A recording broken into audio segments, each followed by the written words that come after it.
The system is structured to pull us into five-sense reality only, and then program through eyes and ears information, which they control, our perception of reality. What is happening now, yes, is that people are opening their minds and letting consciousness in to that perception process. And when they do, they can see things suddenly. Why didn't I see it before? It's so obvious. Well, because you're looking at the world from another level of consciousness now. This is what's happening.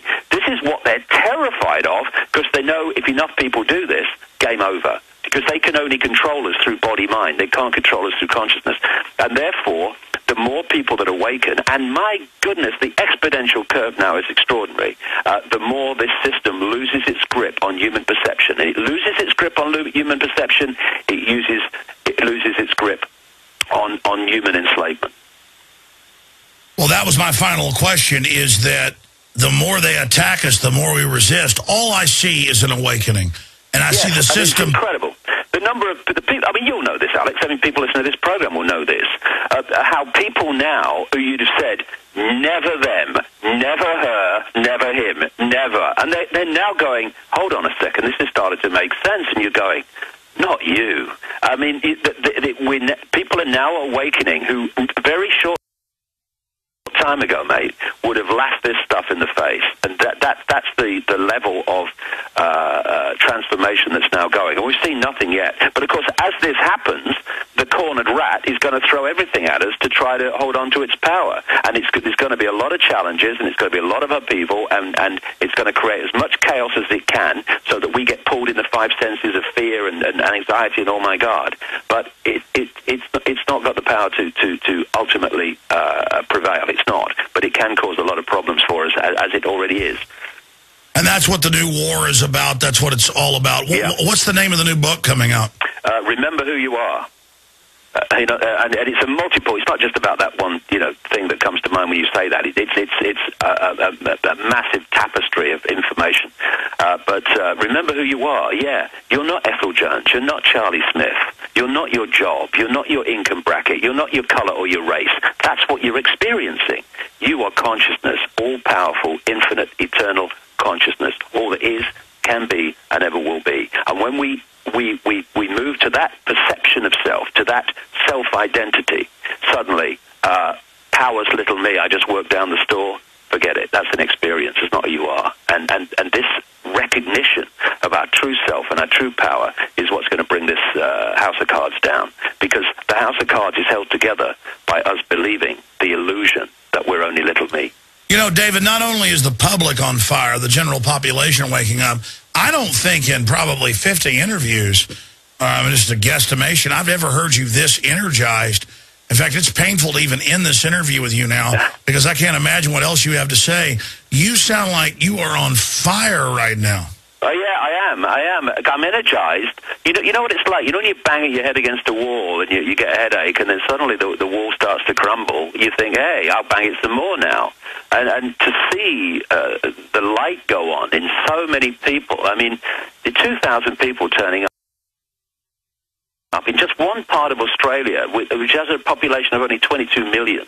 I mean, there were 6 other events as well as that, and we're moving. And I'm just coming into America. I'm talking in Cleveland, Ohio, next Saturday, and then New York the Saturday after that, Sunday after that. And I'm looking forward to going to the Wall Street protest and seeing what's really going on there. Wait a minute, you're in the U.S.? Well, let us during the main show. Let me put you on hold right now. I know Ventura's people want to call you right now about getting you on the show. They're listening right now. They're about to call your hotel room there on the other side of the planet in New Zealand. But what about Jaron emailing you, and so we can really have a full discussion? This quickening's accelerating. How about you come on when you're here in the U.S.? Yeah, no problem.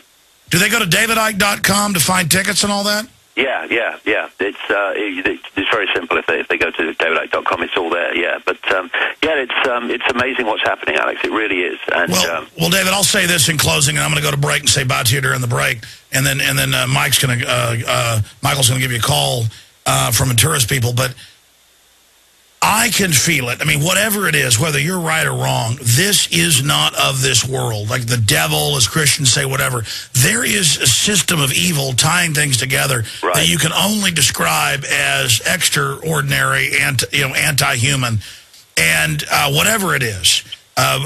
Some group consciousness of the psychopaths together, whatever it is, it's got to be met. And I can feel the victory coming. Few of us are well known and actually can be recognized. The general public feels like they're alone. That's the point I made at the start of this interview, is that you're known, I'm known, a few others are known. We see how many people are awake. I want folks to take heart and realize the numbers of awake people is swelling, and as you said, the cornered rat is going to strike.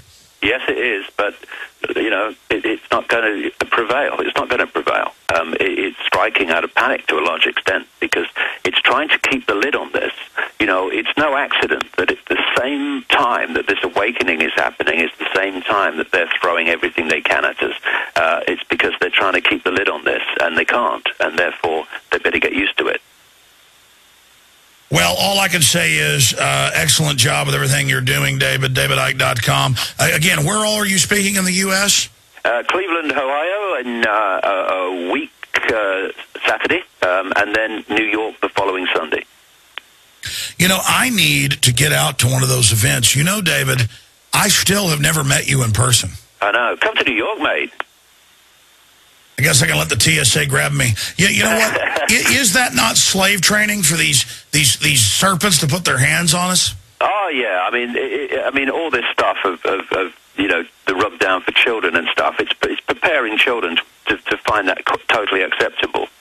I've mentioned in the new book, efforts, and I'm sure you've come across them, efforts to make pedophilia and sex with children to acceptable and a normal part of stuff. And what we're seeing with the so-called human rights, UN human rights of the child and all that stuff, some of it sounds good on the surface, but it's all part of a massive tapestry of removing power of the parents over the lives of the child, and so giving it to the state under the illusion of giving it to the child.